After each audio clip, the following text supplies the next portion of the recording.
For only being about 3 hours away from Hershey, I was surprised how little I visited this fantastic park. With a superb coaster lineup, variety of attractions, zoo and water park, what's not to love? Located in the center of Pennsylvania, Hershey is easily accessible to many major cities, including Philadelphia, Harrisburg, Pittsburgh, and even Baltimore. 2020 was a game-changing year for Hersheypark with the addition of their new park entrance. It brought on some new shops and restaurants, plus increasing their overall size of the park. It was a major facelift that was sorely needed. Not to mention, getting a B&M Hyper out of the deal was a huge plus. If you've never visited Hersheypark before, what should you expect if you go? Well, let's get into my review and find out. Rides and attractions. I'd argue that Hersheypark has one of the best collection of roller coasters on the planet. Their top 5 consist of Candemonium, Skyrush, Great Bear, Fahrenheit, and Stormrunner. These are 5 phenomenal roller coasters and at minimum are ranked in my top 50. The rest of the roller coasters, which are still good, don't quite reach the same levels of excitement as their top 5, though I have heard some good arguments for Comet, their classic wooden roller coaster, but I don't rank it above any in my top 5. Outside of their roller coaster collection, Hersheypark has a somewhat decent selection of flat rides. Their next major attraction would have to be their triple drop tower. Each tower is geared towards a different rider demographic. I think it's great to have these 3 towers of various sizes, allowing a newbie to work up the courage to tackle the biggest of the 3. Hersheypark has a fun indoor shooter attraction. The storyline might be a little strange, but the setup and style of this attraction makes it one of the better shooter dark rides I've seen. Next, I can't forget about the various transportation attractions that Hersheypark has. There's a neat monorail ride that takes you out of the park and travels by the actual Hershey chocolate factory. The Kissing Tower, which was closed every time I visited this last year, is a great observation tower that provides panoramic views of Hershey. There is a train ride, and finally a gondola attraction. Every admission to the park also includes access to their zoo, which I didn't visit but I hear it's pretty nice, and their water park called Boardwalk. It's not a large water park, but it does have a decent selection of things to do. Their water coaster was closed, which was disappointing, but majority of their other attractions in the water park was operational. Being an overly hot day in midsummer, it was nice spending a few hours at the hottest time of the day in the water park. I feel like a broken record when it comes to my score for rides and attractions and all these theme park reviews, but Hersheypark gets a perfect 10 rating for rides and attractions. There's no denying that Hershey has plenty of attractions to entertain you for multiple days. In theory, you could do everything at Hersheypark in one day, but honestly 2 days will provide you enough time to conquer every attraction. Presentation and theming. The new park entrance, which was added in 2020, is a real game changer for the park. The old park entrance was very narrow and claustrophobic, so something needed to be done. Our new entrance is very wide and spacious, makes Hersheypark feel more epic as you walk through the gates and greeted by a giant fountain and a hypercoaster. As you start walking around the park, the first thing you'll notice right away is Hersheypark is not a flat piece of property, nowhere near it. The park is built over a hilly terrain, with the back section requiring you to hike up a hill to reach. Basically, every area of the park is on a different plateau of land. You will be hiking up and down many hills all day, so wearing good shoes is a must.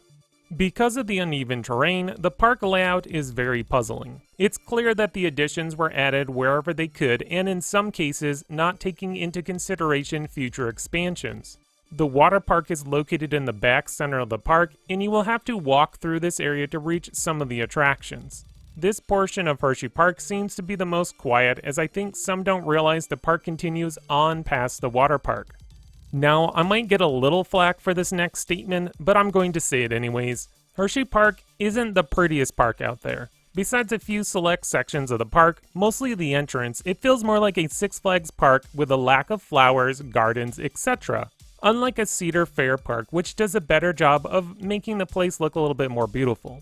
Not to say that Hersheypark is ugly, no, it relies mostly on natural beauty, like the trees already planted in the area, or the body of water that travels through the valley.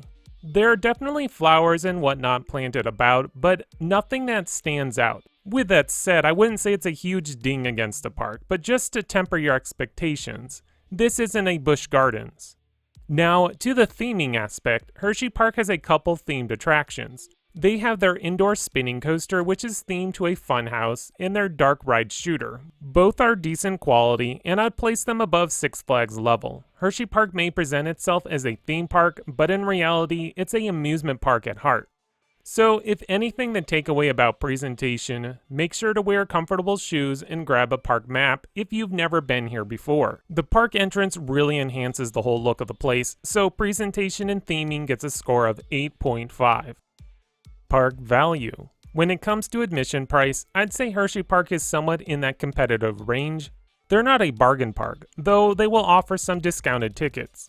The closest comparison would be Cedar Point or Kings Island. The same goes with parking and food prices. Now, there's an aspect I've yet to talk about, and that's Chocolate World. Technically, it's not part of the park. Chocolate World is operated year-round and serves as a giant Hershey souvenir candy store. It's free to enter, which is great when you realize Chocolate World has a dark ride attraction, which is also free to ride. This is a fantastic dark ride that takes you through the process of making chocolate candy. Chocolate World is located right near the entrance of Hersheypark, so it's easy to leave the park and walk on over to Chocolate World. It's very nice on a hot summer day being able to take a break from the sun and cool off in the air-conditioned building.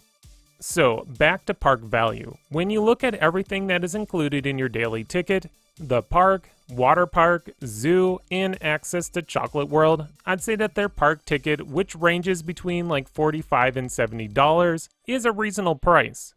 Park value earns a score of 7. So, my personal score is going to be a 10.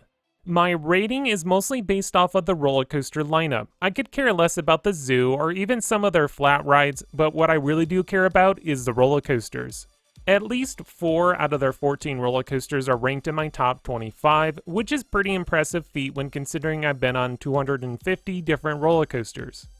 Hersheypark is a place that caters to all ages. Younger ones will have plenty to do with the family attractions, kiddie rides, and the water park. Thrill junkies will get their hit from the diverse selection of coasters. Non-thrill seekers can even enjoy themselves with the dark rides, including Chocolate World and multiple transportation attractions. Whoever you are, Hersheypark will have something for you to enjoy. Well, that concludes my review of Hersheypark. Have you been to this amusement park? Let me know all about it in the comments below. If you enjoyed this video, please click on that like button and subscribe. That way you continue to get more great content brought to you by X Screen Thrills.